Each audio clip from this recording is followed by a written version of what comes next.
we get off the elevator on the 10th floor. I kind of check to the left as we're getting out of the elevator, then we start walking right.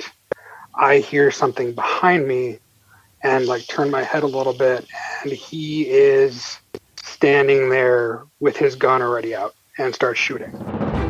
Hey gang, have you ever watched an ASP video and thought to yourself, man, what happens when the dust clears?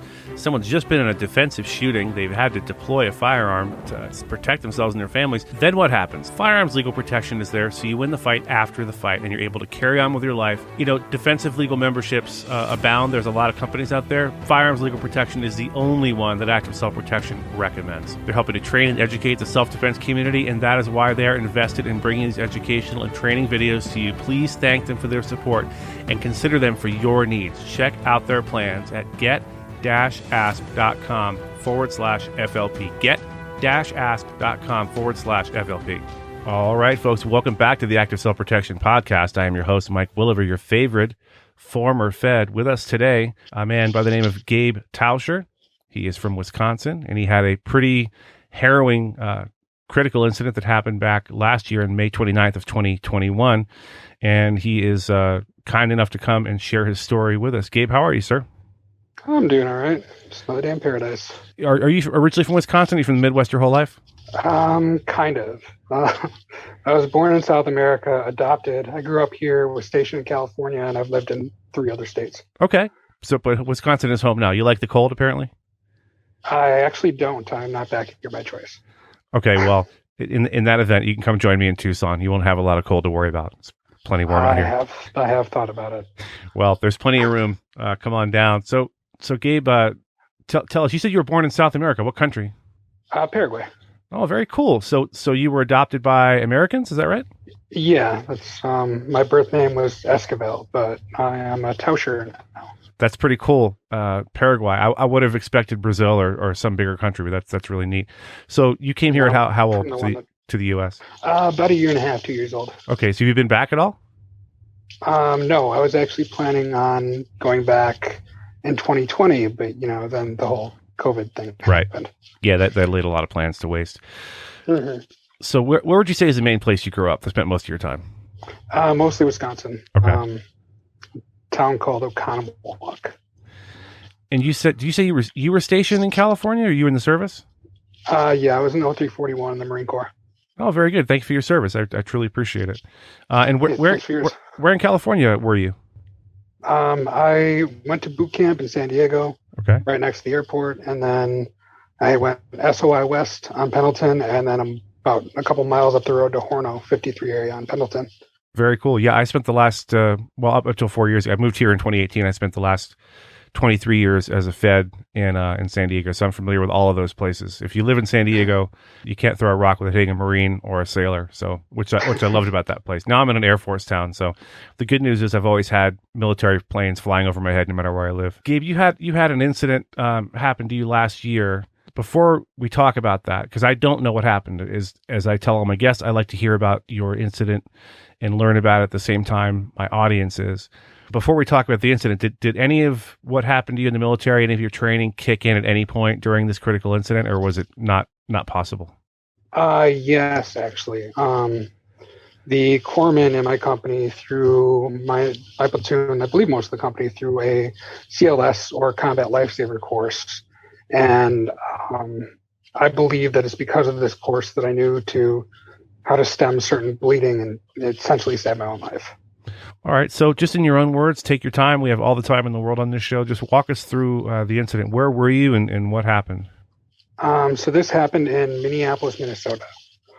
So I work as a private security contractor doing a lot of EP and PSD style work. And when I was up there for the Brooklyn Center protests and riots, I met, me and the hotel manager kind of hit it off, and her and I started seeing each other, went official on social media. Everything was great. When we went official, her ex started stalking her. He quit his job, stopped eating, stopped sleeping. And so because I kept saying, this guy's a threat, I went down to Florida for a bachelor party, and things kind of came to a head. Apparently he was trying to hang out with her again, showing up at her house, that kind of stuff, because he knew I was gone. So I went back up there, and it got to the point where he was staking out her work, and like was sitting in front of the hotel doors because she worked night shifts and was staying out there all night. So the day I got back up there, I picked her up. She came out the back. I picked her up, and to calm her down, went to some like a farmer's market type thing. And then I took her back to the hotel room, or not the hotel room, her apartment. And we get to the parking garage, and this guy has been blowing her up like all morning, texts, really crazy stuff. I'm like, but we should not go back in there. Just in my professional opinion, like, you're telling me this guy has a bunch of guns, and he's unhinged. You showed me all the texts. You put me on speaker for some of the calls. He's not right in the head, and now you're telling me he might have a key to the building. So I had no doubt in my mind this guy was going to be inside. But she was stubborn. It's like, well, I'm not going to be scared to go into my own apartment building. And, trying to be, I don't know, I guess a good boyfriend and the protector that I am, I opted to not let her go in there alone. So I went with her. We get off the elevator on the 10th floor. I kind of check to the left as we're getting out of the elevator. Then we start walking right. I hear something behind me and like turn my head a little bit, and he is standing there with his gun already out and starts shooting. So he didn't say anything. He didn't warn you, nothing. He just started shooting at both of you, or just you? Just me. Okay. He didn't say a word. Yeah. And no point up to this, because her and I had been seeing each other for over a month now. And no point up to this, he tried to message me on social media, tried to say anything to me, phone call, anything.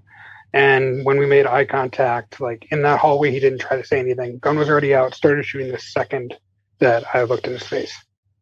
How long did it take you from the moment you turned around to realize he had a gun? Was it instantaneous? Because frequently people in a situation like this won't see the gun right away. But that wasn't the case. I'm assuming he just started firing immediately, so you knew what was going on. It didn't take your brain any time to adapt to the situation. I mean, it was instantaneous, but I honestly feel like I saw the gun before I saw him. Yeah, I thought I was screaming, but apparently I didn't make a noise. It was just internally, a bunch of noise inside my head. And so I was lucky. I tried to turn to face him, and he was just unloading like around a second or quicker. Okay. And luckily, because I had started turning when I saw this, most of the bullets that hit me up and down the left side of my body. So I have like 3 in my hip, like 5 in my left arm. I did get my lung punctured. And then he did actually get me once in the back and actually once in each butt cheek as well. Okay. So that's a total of how many rounds it actually impacted you? Total was about 15. Wow. That's unreal. Once the shooting stops, had he struck her with gunfire at all? No. When it stopped momentarily, I don't know if that was the first or second time that he was reloading, but by the time the shooting stopped momentarily, I saw he was reloading. So that was me thinking, okay, I'm still alive. I have an opportunity. And that was where, we'll get to that part in a second, but that was where I decided to shoot back. But I'm, obviously I can't prove this, but I'm convinced that if he had gotten the chance to finish reloading, that was when he was going to kill her. Yeah, I mean that's a perfectly reasonable supposition for you to make. I mean, at this point you're down on the ground. I assume. Is she still standing there next to you? There was like a little kind of dip type thing in the hallway. Mm-hmm. She was able to kind of duck into that when the shooting started, and she was screaming, like she knew it was him. Like she yelled like "Well, stop" a couple times, and she was like yelling "stop it" while the shooting was happening. So I don't know if she was directly in the line of fire and could have gotten hit. I mean, she was a foot away from me, and he was maybe 10 feet away from me tops. Okay, so you were carrying your own firearm that day. Correct. So walk us through that. At the moment you realize you're down on the ground, you've been all shot up. and you realize he's reloading. What happens then? I'm a left-handed shooter, and I usually carry with my between 8 and 9 is usually where I keep my holster. Okay. And so like, okay, the shooting stopped. I've got an opportunity. I tried to draw, and that was when I realized my left-handed work. Like my left arm just didn't respond at all. So I tried pulling it out,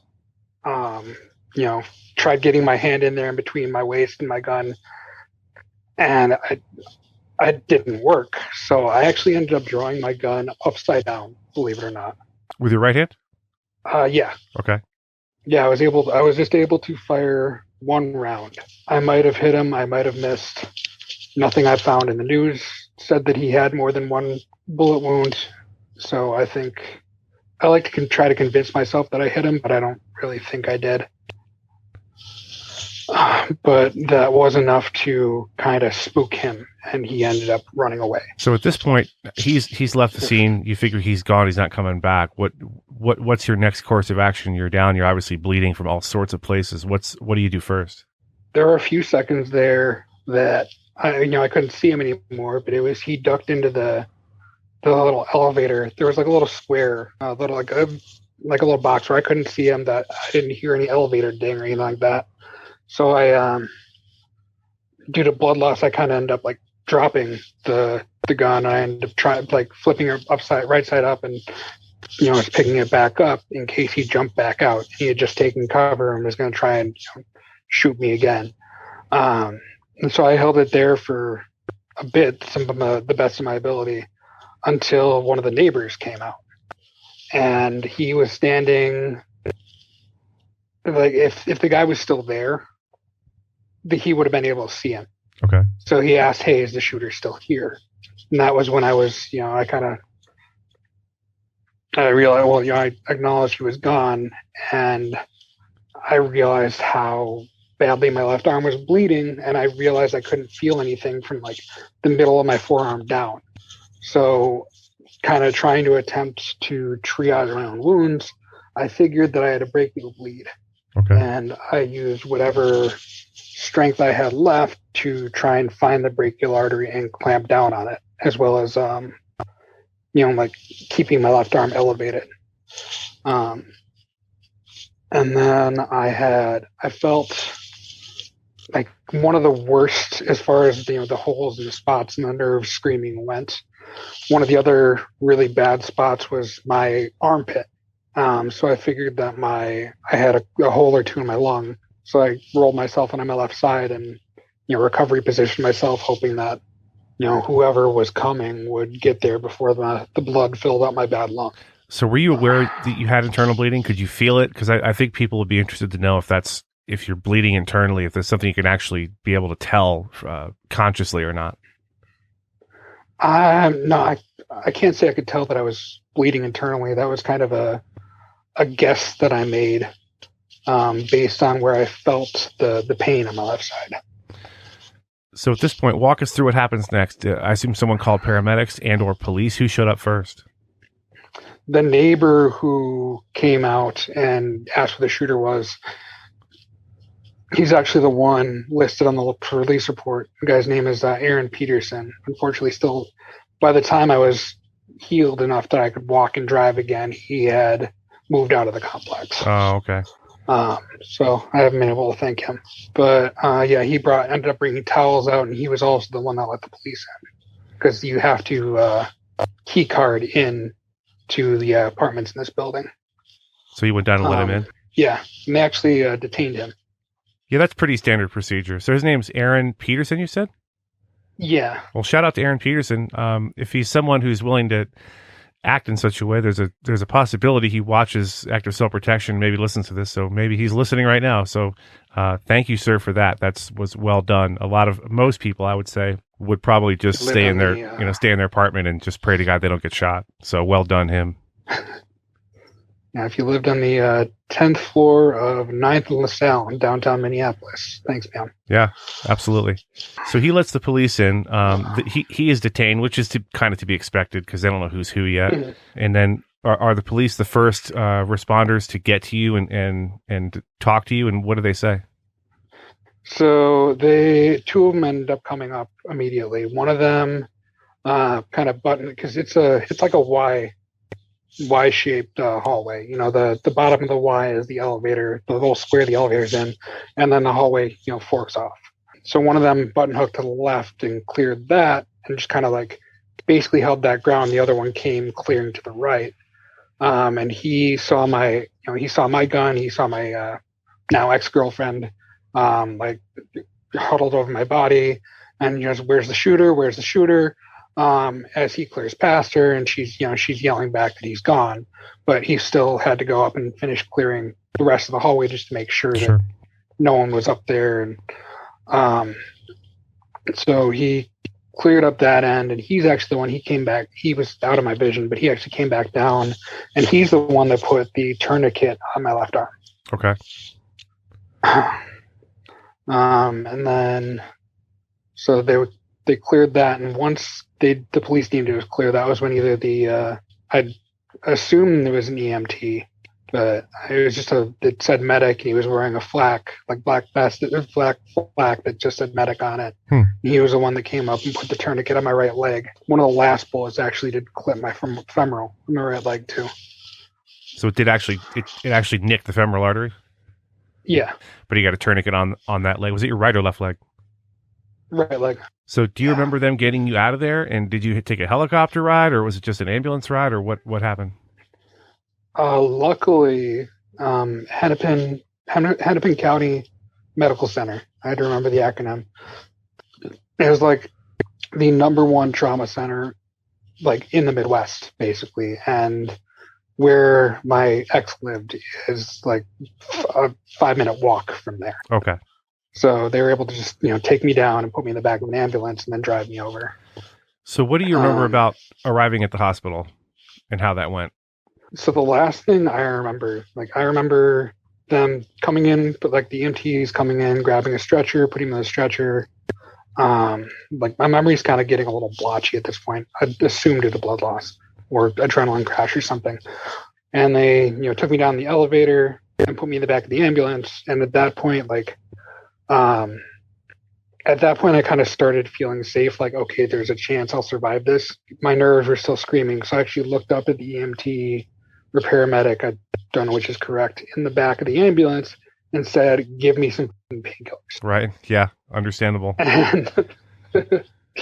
And so that's like, they did end up hooking me up to something. It was probably just saline, but that was where I lost, I thought I passed out. I lost memory, but apparently I was actually still conscious until they got me to the hospital, because the first medical note in my jacket actually says, patient arrived still conscious, muttering obscenities.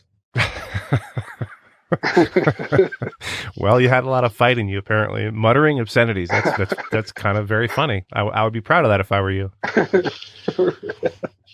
Yeah, that was kind of a point of pride. I don't know.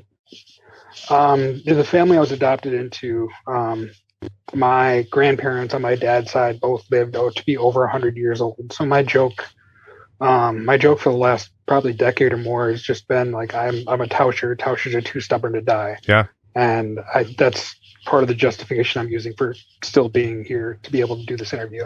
Well, I'm saying if you write a book, which I think you might want to do at some point, I think Too Stubborn to Die might be a good title. So just something to keep in mind. So Gabe, tell us, can you walk us through the surgeries? Do you know what all they did to you while you were under, and how long until you were conscious again? So I was very heavily sedated, like borderline comatose. This happened, May 29th. I started coming back to reality and being coherent around the end of June, beginning of July. Okay. They had to reattach the median nerve in my left arm. And then they're like, I don't actually know what a lot of the surgeries are. That's fine. That happened to my left arm. My left arm is scarred all to hell. Yeah, since you folks at home can't see it, he and I can see each other, and he's wearing a sort of brace covering on his left forearm. Yeah. It looks rather tight. What is that for? This was actually because of my last surgery that I had.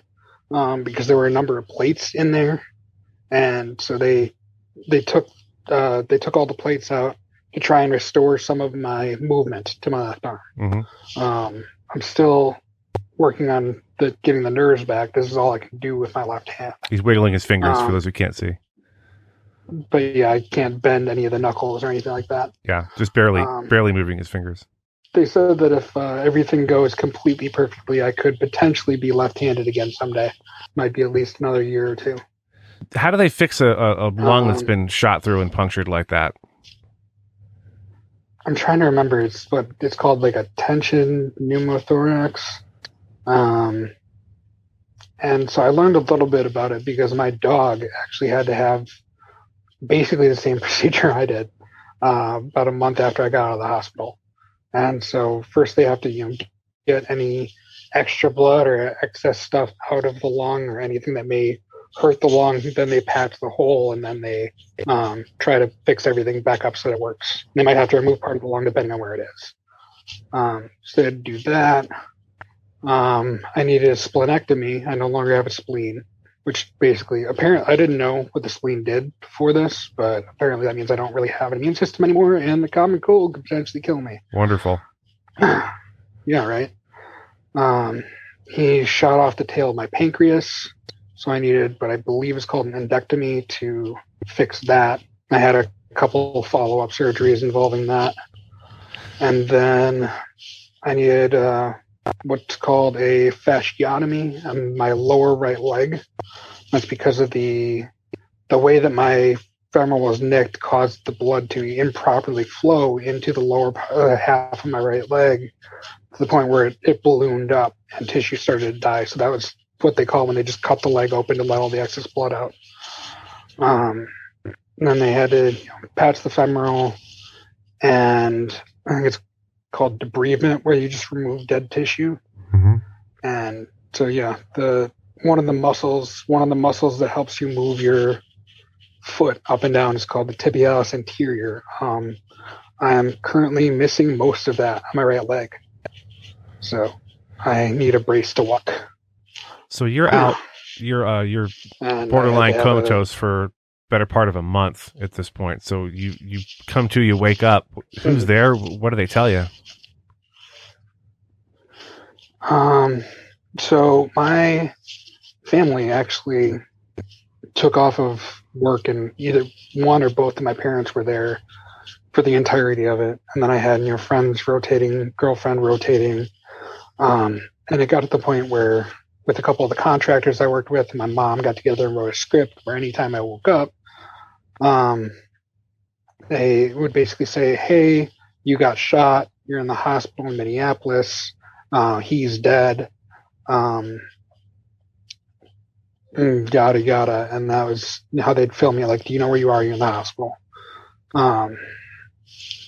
So it was.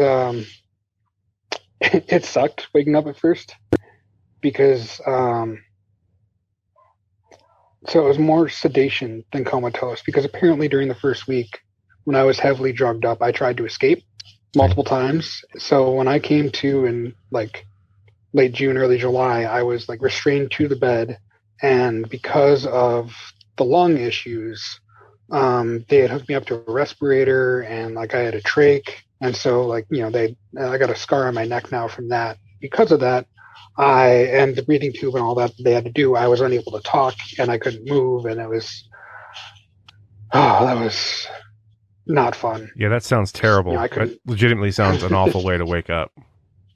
Yeah, I'm a little bit of a control freak, and I don't know if something bad happened to me in childhood where I blocked some memories out, but I'm like extremely terrified of being restrained in any way. So like to not be able to move or talk, that was I'm just going to stop myself because I'm going to throw a few expletives out there if I continue that sentence. That's fine. I can bleep them out. No worries. Fair enough. So yeah, it was, that was a long process of itself, just like training my vocal cords to let me speak again. I mean, I'm still a little hoarse from it. Yeah, I can hear it in your voice. And yeah, that's, from the hole in my neck.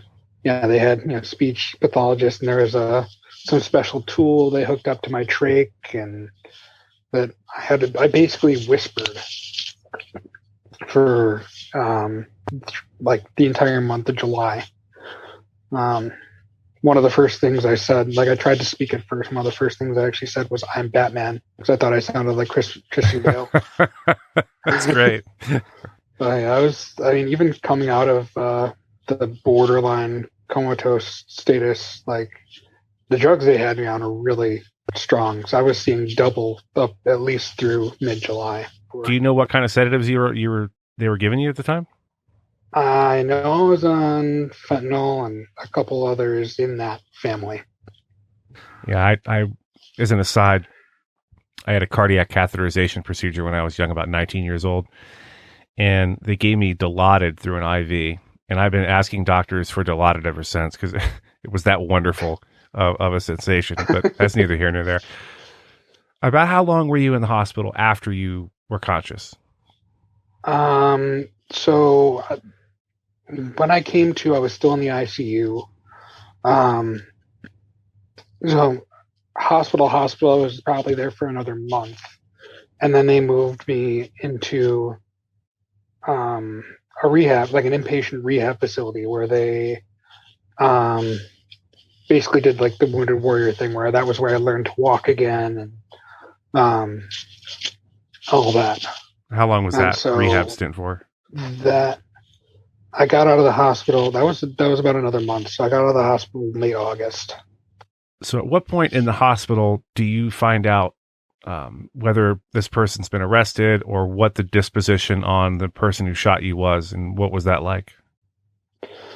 That was actually immediate because he died that morning. The morning you woke up? No, the morning of the shooting. Okay. He led the police on a high-speed chase that ended in, I believe, the town of Elk River, Minnesota, and they either spike stripped him or they might have pitted him, or he lost enough blood that he lost consciousness and crashed his car, and the police had him surrounded, so he ended up taking the coward's way out. And by that you mean killing himself or making the police do it for him? He shot himself in the head. Okay. And we don't know if one of the rounds or the round you fired actually struck him during the incident, right? We don't. As I said, I like to convince myself that my round hit him, but I haven't been able to find any definitive proof to back that up. I want to go back to when you were talking about you and your girlfriend, her getting off work, you going back to the building.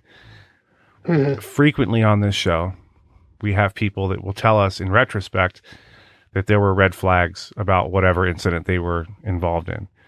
I have yet to hear of an incident, certainly not on this show, where there were more very obvious red flags than what you described, of someone being clearly not in their right mind, contaminated thinking, very passionate about his ex-girlfriend. And it seems like you were pretty convinced that there was a very, very good chance he would be in that building. If you can go back and do something differently, would you have just... I mean, how would you have handled it? Because I'm struggling to imagine how you could have kept her from going in her building even by herself if she was sure it was okay. This was something I spent extensive amount of time thinking about in the hospital. And I guess the best conclusion that I've come up with, like if I could go back and do it now, even knowing that we were going to eventually end up breaking up, I still think I would have gone in with her. The one thing I would have tried doing differently is, I got a buddy, my buddy Neil, who I very frequently work EP gigs with. Like we worked the riots, the George Floyd riots in Minneapolis, both, pretty much every job involving Minneapolis together. We worked hurricane relief together. Like he's like my ride or die. And if I could do that over when I was driving through Wisconsin, I would have stopped and picked him up, or would have, called him and let him know what was going on, so that maybe we would have stepped out of that elevator together and, he wouldn't have left the hallway. Right. So explain to us what you discussed working the Floyd riots and other things. What exactly is your job title and what does it entail? technically, I'd say private security contractor. But I do a lot of executive protection stuff. So usually it's, whoever calls. I do a lot of workplace violence stuff where, that's a lot of that's boring. Usually just sit in your car outside of a building. But the stuff I enjoy doing is actually working for the media. So I'm not going to say which media outlet, but usually it's, embedding in a news crew is, say, an intern or, a backup camera guy or something like that. And, being an advisor. And if anything gets too heavy, pulling them back. Okay. So we might have seen you on a cable news screen at some point during the unrest back in 2020. Not if I did my job right. Right. Okay. I think I stayed behind the camera. I don't know if you remember this, but there was, I can't remember what city it was in, but there was a demonstration / riot going on, and some private citizen ran into a police car and grabbed like an AR. And there was I want to say it was someone doing your job, observed this and drew down on the guy and made him put it back. Do you remember that? Yeah, that, if I remember correctly, that was Portland. That guy was doing the same job you were doing, basically. Basically. I feel like I wasn't able to look, I didn't actually look into him. A couple of the guys I work with did. It seemed he was some sort of contractor. I don't know if he was hired to guard a building during all that, or if he was with a news crew, or what he was doing. But if someone's running around with a rifle they stole from the police, they probably don't have the best of intentions with it. No, and I'd say he did a good job. Yeah, he was my hero for about a week there. We had another guest on not too long ago, who he does what do you call it? Chaos reporting. So he goes to interesting places and deals with Chuck Holton was his name. He was on recently, and he has security and experience with self-defense stuff, and also from the military side, and so he feels confident going places and doing stuff like that. But that's absolutely nuts to me when I think about like the Andy Knows of the world, the people going in to cover this stuff and try to bring some balance to the reporting to show people what's actually going on in, say, Portland or Minneapolis. Those people are very, very brave to do what they do, because I've been in situations like that as a law enforcement officer, and it is not a good feeling to be in the middle of an angry crowd of irrational, unreasonable, violent people who will assault you for zero reason, absolutely no reason whatsoever. So I commend you for doing that work. That's just crazy to me. If you're as much of an adrenaline junkie as I am and have that extra screw loose, you find that stuff fun. So do you plan on, if you're able to recover sufficiently, do you plan on going back to doing this kind of work? Is that your goal? I would like to, yeah. It's something I genuinely enjoy doing. So yeah, if I can be a left-handed shooter again and figure my stuff out, then yeah, I would definitely consider going back into the field. You mentioned a couple times if you can go back to being a left-handed shooter. Did you ever train non-dominant hand before this all happened? I did. I took a few courses and played around with it on my own time, but not enough to feel as confident as I do with my left hand. Right. I still wouldn't say I'm a bad shot with my right hand, but I'm nowhere near as good with my right as I would be with my left. This whole thing, I'm guessing, probably took less than 10 seconds. You think that's accurate from the time you started shooting? I'd say for sure less than 30. Because even though Gabe may or may not have even hit this guy, just the presence of a firearm and Gabe's willingness to use it was enough to convince this guy that we're done here. I'm gonna beat feet, because that's what cowards do. So, Gabe, is there anything else you wanted to discuss or touch on that we didn't talk about? I think we covered most of it. Okay. I guess the one thing that they never told me that getting shot makes you fat. Really? Do tell.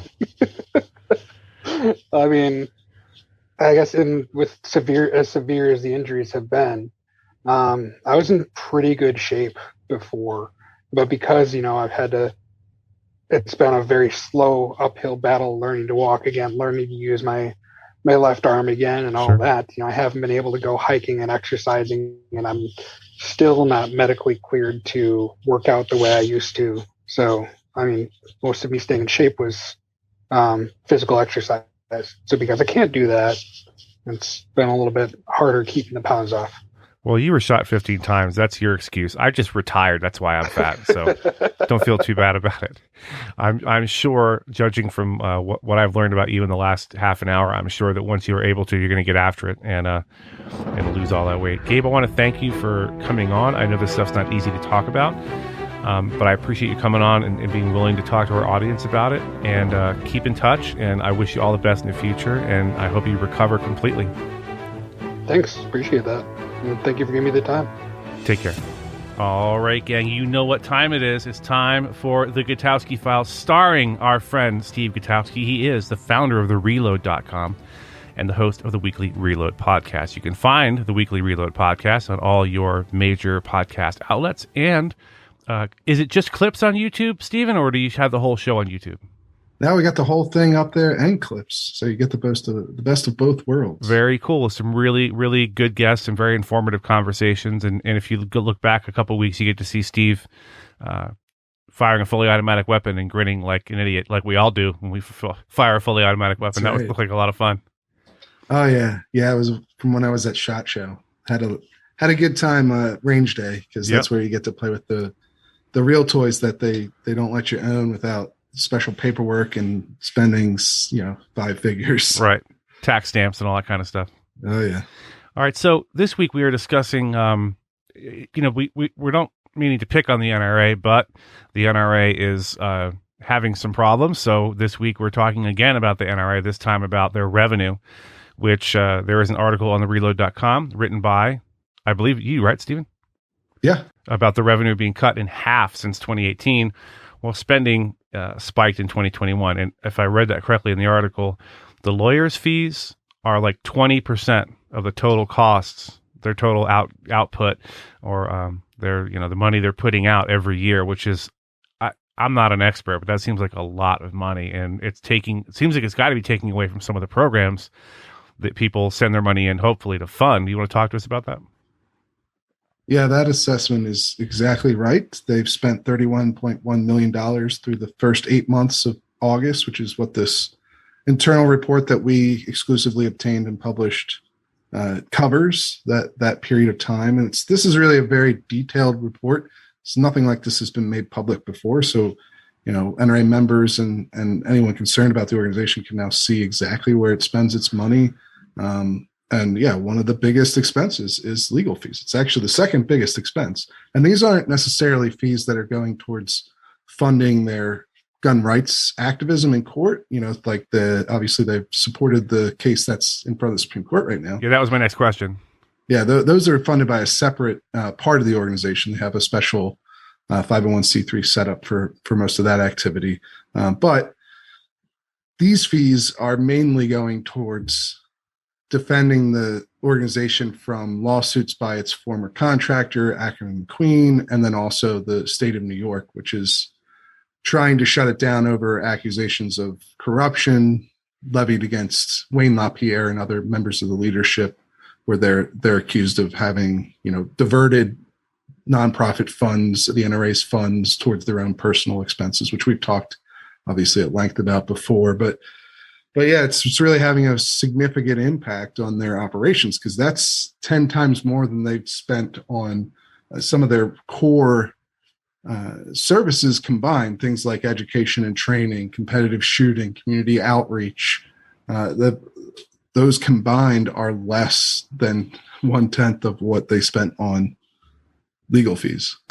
So just as an NRA member, as a person sitting at home, what are the average members supposed to do? I know this is straying into editorialism here, but I mean, people have got to be frustrated. I know I am.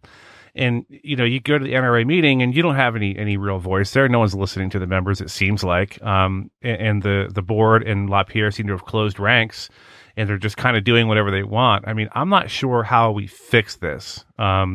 It's become like a cancer. I mean, 20% of your total cost going to not, and again, folks, let's be clear, not to legal activism, not to suing a city who has a crappy gun law, but just to defending the members of the board, defending Mr. LaPierre, for example, against stuff they've done that was patently foolish. I just don't know how we fix this. Do you have any thoughts on that, Stephen?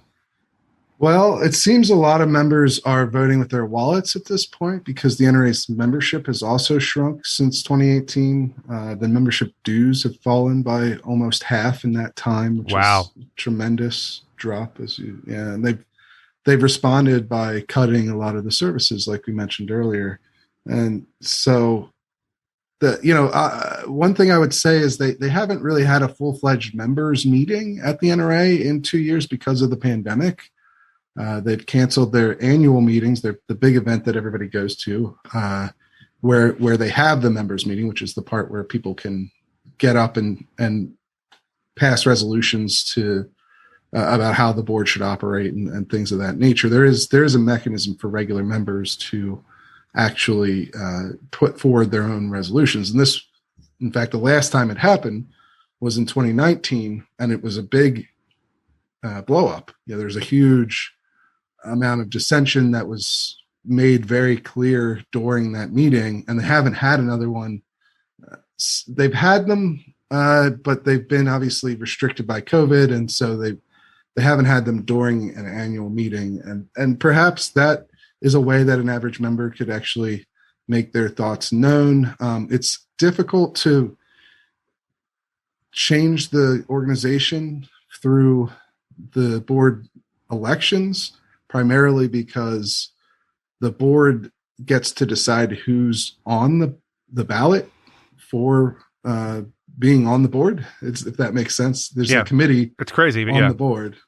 Yeah, the nominating committee, and the vast majority of board members who make it onto the board are picked by that committee to be on the ballot when they go and send out ballots for voting.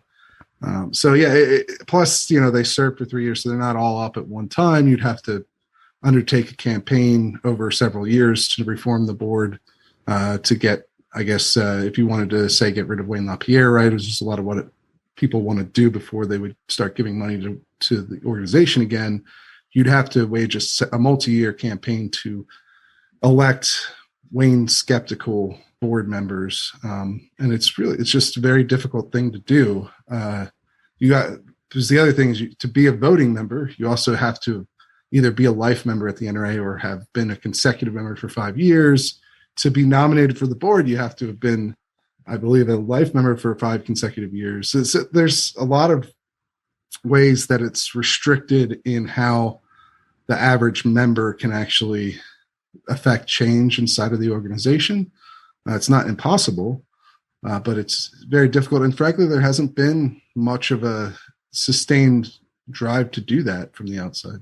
Do you get the sense that the average NRA member knows what's going on? That they know about the lawsuit, they know about the crazy bankruptcy? I mean, I feel like if the average member knew, they'd be making more noise. And could some of our more celebrity type members make some noise maybe to draw some attention to what's going on? Because I feel like as long as people are distracted and they don't realize, hey, this stuff's going on at the very head of the organization, they're not interested in making a change. So the Ted Nugents of the world could make enough noise to draw attention to it. Maybe we could see some change, because I feel like you said, as long as LaPierre is there, it's like Dan Snyder on the Washington football team, Redskins, Commanders. As long as he owns that team, I feel like they're never going to prosper. And I think LaPierre is just so embattled, and there's such a aura of negativism around him. I feel like as long as he's there, nothing's going to change. Yeah, well, that's a key question. How do you get access to NRA members? Well, generally, you have to go through the NRA for that. They're the ones who know who the members are. We still don't have, we don't have like an accounting of who all the NRA members are. And so the only people that have that are the ones who run the NRA. So, and you have a question of trust. Obviously, a lot of NRA members trust the NRA and its leadership. They trust Wayne LaPierre because he's been leading the organization for decades, and they've seen the organization have a lot of success in that time, and obviously be attacked by a lot of people from the outside as well, including news media. So you have a very serious issue with trust among NRA members for anyone who's outside the NRA. So yeah, they probably heard about these things, but the NRA leadership and Wayne tells them that things are fine, or they've been corrected, or they're not a significant issue anymore, or there's a lot of lies about what happened. And I think a lot of people tend to believe that. But like I said, I mean, some of them, like a significant number of members, clearly aren't buying into that anymore because they have a declining membership rate. They aren't at 5 million members anymore, and they haven't grown since 2018. In fact, they've declined since that time. And you've seen a huge decrease in planned giving as well. People giving from their estates, from their wills. That's fallen completely off the cliff in 2021, according to their own internal numbers. And that's another sign of perhaps people not wanting to commit long-term to the NRA as it currently stands today. Folks, if it weren't for my friendship with Stephen Gutowski and my membership at thereload.com, I probably wouldn't know about this. So if you're hearing about this here during the segment and nowhere else, that should tell you something that you need to know. And that is that, and I'm going to challenge you today to go over to thereload.com and get a membership. And I'm going to ask you to tell a couple of your friends who are enthusiast Second Amendment people, who are maybe NRA members, who are into firearms and care about the future, that sort of thing, to go to the Reload and get a membership. Share this podcast with them, because none of this stuff's going to change unless a light is shown upon all the shenanigans at the top of the NRA. So we need you to get the word out. Share this show, share the Reload, and just get the word out, because otherwise nothing will ever change.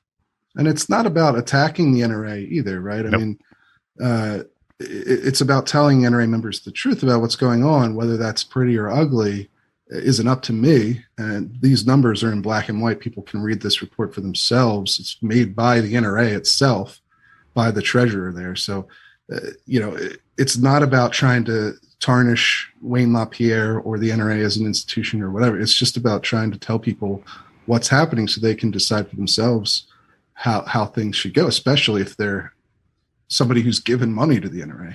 And we've said this before in this space, but if the NRA ceases to be, that's a problem. It's a problem for everybody, because there is no single organization out of these smaller organizations. We're all doing great work, but they're just not big enough. They don't have the resources and the funds to defend the Second Amendment the way the NRA traditionally and historically has.